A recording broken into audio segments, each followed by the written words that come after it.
Good morning, good evening, good afternoon, and remember that Context is Everything Media Network founder and CEO John Michael is reading a history textbook from cover to cover in order to build my historical context. And in the sake of context being everything, let me give you a little bit of context on where we are in this textbook. We are on page 362, and this is the new chapter that we're starting now. The First Global Age, Europe and Asia, from 1415 to 1796. Section 1, and let us begin. The search for spices. Search for Spices, Section 1, Chapter 15, 364 of 1007 pages. The search for spices, setting the scene. Today we take pepper for granted. To Europeans of past ages, though, this spice was as valuable as gold. Ancient Romans paid as much as $125 for 12 ounces of pepper. During the Middle Ages, the pepper in your local supermarket could have paid a year's rent. By the late 1400s, the desire to share in the rich spice trade of the East spurred Europeans to explore the oceans.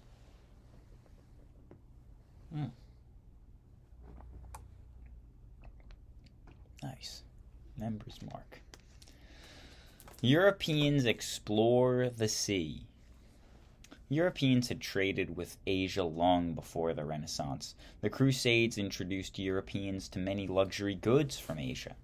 Later, when the Mongol Empire united much of Asia in the 1200s and 1300s, Asian goods flowed to Europe along complex overland trade routes.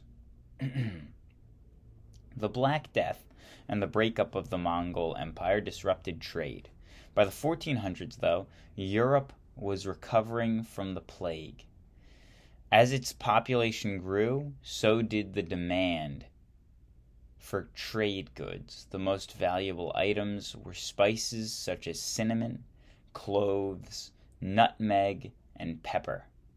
People use spices in many ways: to preserve food, add flavor to dried and salted meat, and make medicines and perfumes. The chief source of spices was the Moluccas, an island chain in present-day Indonesia, which Europeans then called Spice Island. Motives, subheading under Europeans explore the sea. Motives. In the 1400s, Muslims and Italian merchants controlled most trade between Asia and Europe. Muslim traders brought prized goods to eastern Mediterranean ports. Traders from Venice and other Italian cities then carried the precious cargoes to European markets. Europeans, however, wanted to gain direct access to the riches of Asia. To do so, the Atlantic powers, first Portugal,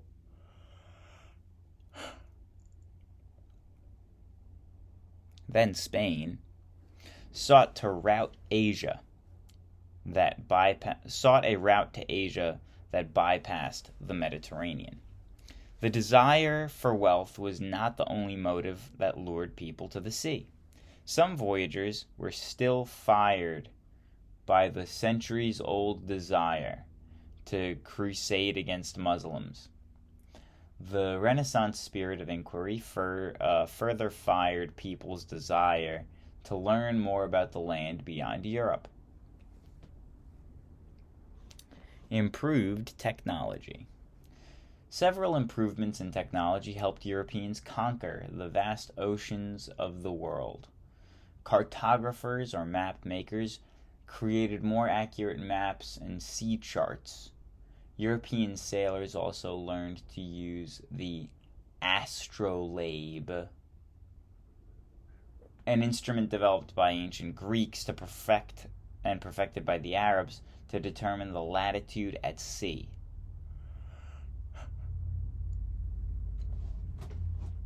Along with more reliable navigation tools, Europeans designed larger and better ships. The Portuguese developed the caravel, which combined the square sails of European ships with the Arab lateen, or triangular sails. Caravels also adapted the stern post rudder and numerous masts of Chinese ships.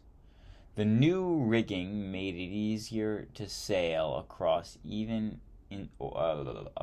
or even into wind. Finally, European ships added more weaponry, including sturdier cannons. Portugal sails eastward. Portugal, a small nation on the western edge of Spain, led the way in exportation. By the 1400s, Portugal was strong enough to expand into Muslim North Africa. In 1415, the Portuguese seized Ceuta, C-E-U-T-A, Ceuta, on the North African coast. The victory sparked the imagination of Prince Henry, known to history as Henry the Navigator. I'm tired. Why am I drowsy? I slept well. Mapping the African coast, Prince Henry embodied the crusading drive and new spirit of exploration. He hoped to expand Christianity and find the source of African gold. At Sagres, in northern Portugal, Henry gathered scientists, cartographers, and other experts. They redesigned ships, prepared maps, and trained captains and crews for long voyages. Henry then sent out ships that slowly worked their way south to explore the western coast of Africa. What? Why am I yawning so much? Henry died in 1460, but the Portuguese continued their quest. In 1488, Bartholomew Dias rounded the southern tip of Africa. Despite the turbulent seas, the tip became known as the Cape of Good Hope because it opened the way for a sea route to Asia, into India. In 1497, Vasco da Gama led 4 ships around Cape of Good Hope. After a 10-month voyage, da Gama finally reached a great spice port of Calicut on the west coast of India. The long voyage home took a heavy toll. The Portuguese lost half their ships. Many sailors died of hunger, thirst, and scurvy, a disease caused by a lack of vitamin C in their diets during their months at sea. Still, the venture proved highly profitable to survivors. In India, da Gama had acquired a cargo of spices that he sold at profit of 3,000%.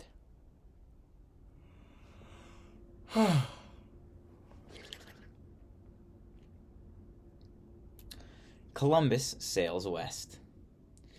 News of Portugal's success spurred other nations into looking for the sea route to Asia. An Italian navigator from the port of Genoa, Christopher Columbus, sought Portuguese backing for his own plan. He wanted to reach the Indies by sailing west across the Atlantic. Most educated Europeans, like most educated Europeans, Columbus knew that the Earth was a sphere.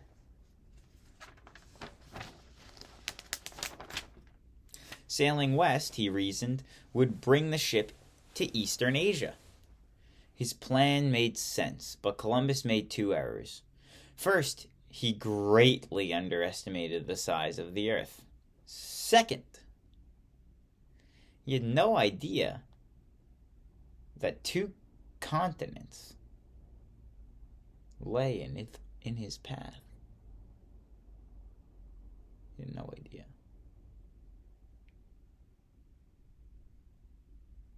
Voyages of Columbus.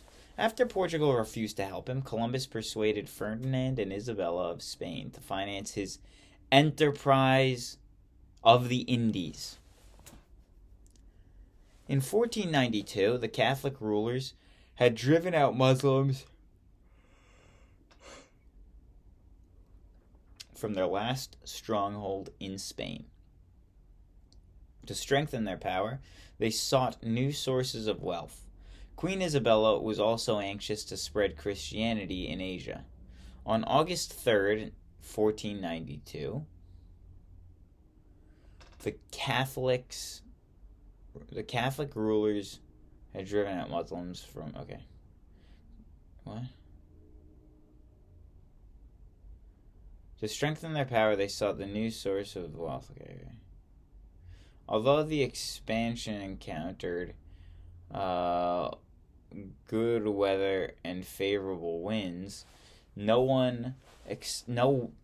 although the expedition encounters good weather and favorable winds, no land had come into sight. Provisions ran low, and the crew became anxious. Finally, on October 12th, a lookout yelled, "Land! Land!" Columbus then spent several months cruising the islands of the Caribbean because he thought he had reached the Indies. He called the people of the region Indians, and in 1493 he returned to Spain to a hero's welcome.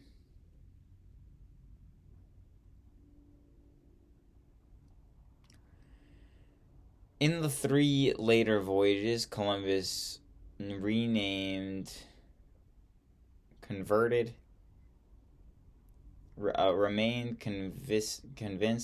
that he had reached the coast of East Asia. Before long, though, the Europeans realized that Columbus had found a route to continents previously unknown to them. Line of demarcation. Spain and Portugal pressed rival claims to the land of Columbus's explored. In 1493, Pope Alexander VI stepped in to keep the peace. He set a line of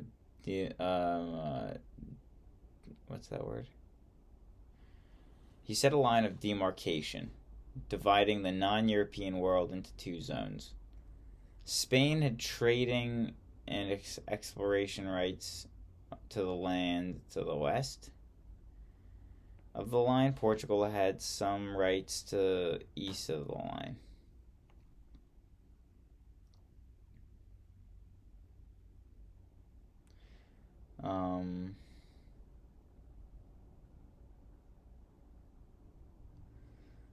Okay. In 1500, the Portuguese captain Pedro Alvares Cabral was blown off course as he sailed round Africa. Landing in Brazil, which lay east of the line of demarcation, he claimed it for Portugal. Naming the New World, written by the Italian sailor Amerigo Vespucci.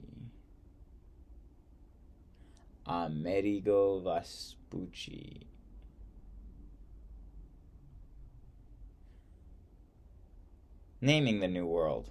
In 1507, a German cartographer read reports that the New World, written by an Italian sailor, Amerigo Vespucci, the map maker, labeled the region America.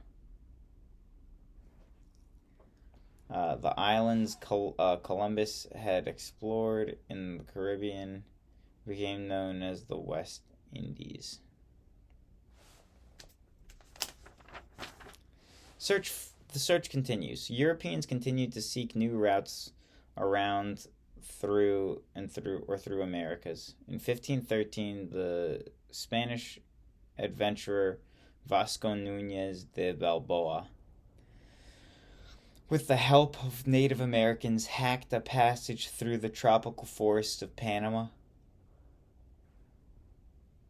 From a ridge on the west coast, he gazed at the huge body of water, and he named Ferdinand Magellan.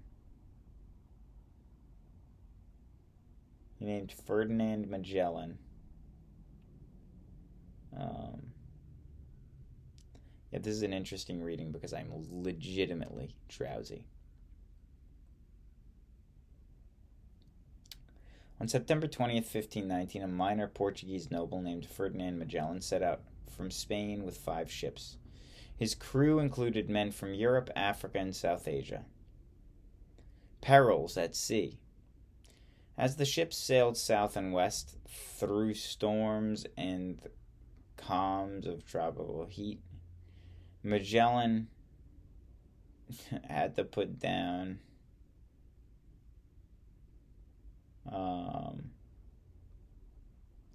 more than one mutiny. At last, the fleet reached the coast of South America. Carefully, they explored each bay, hoping for one that would lead to the Pacific. In November 1520, Magellan's ships entered the bay on the southern tip of South America amid brutal storms, rushing tides, and unpredictable wind. Magellan chartered a passage that became known as the Strait of Magellan. The ships emerged from this lashing into Balboa's South Sea, which Magellan remained in the Pacific Ocean peacefully. Circumnavigating the globe. Their mission was accomplished. Most of the crew wanted to return to Spain, the way they had come. Magellan, however, insisted that they push on across the Pacific to the East Indies. 3 more weeks, though, would bring them to the Spice Islands. Magellan soon found that the Pacific was much wider than he imagined. For nearly 4 months, the ships plowed across the uncharted ocean. Finally, in March 1521, the fleet reached the Philippines. There, Magellan was killed when he got involved in a local conflict. In the end, only the ships and the 18 sailors completed the voyage. On September 8th, 1522, nearly 3 years after setting out, the survivors reached Seville. The Spanish hailed them as the first people to circumnavigate or sail around the globe. Search for the Northwest Passage.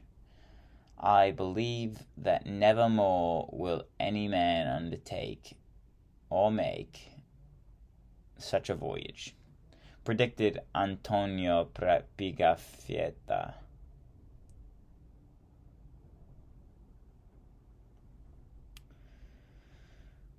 A survivor of Magellan's voyage. But he was wrong. While Spain and Portugal claimed their zones, English, Dutch, and French explorers searched the coasts of North America for a northwest passage to India. In 1497, King Henry the Seventh of England sent Venetian navigators known as John Cabot to seek a more northerly route than that one that Columbus charted. Cabot found a rich fishing ground of the Newfoundland, which he claimed for England. Later, the French captain Jacques Cartier explored the St. Lawrence River, while Henry Hudson, sailing for the Dutch, explored the Hudson River. None of them found the hope for route to Asia, but the search for Northwest Passage continued for centuries. The European age of exploration set off a period of growing global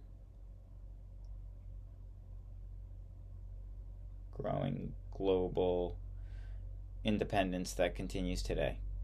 Yet the activities of European explorers brought both tragedy and triumph, as trade increased. Conflicts between Europe and other civilizations would come before more pronounced. From these conflicts emerged first in Asia.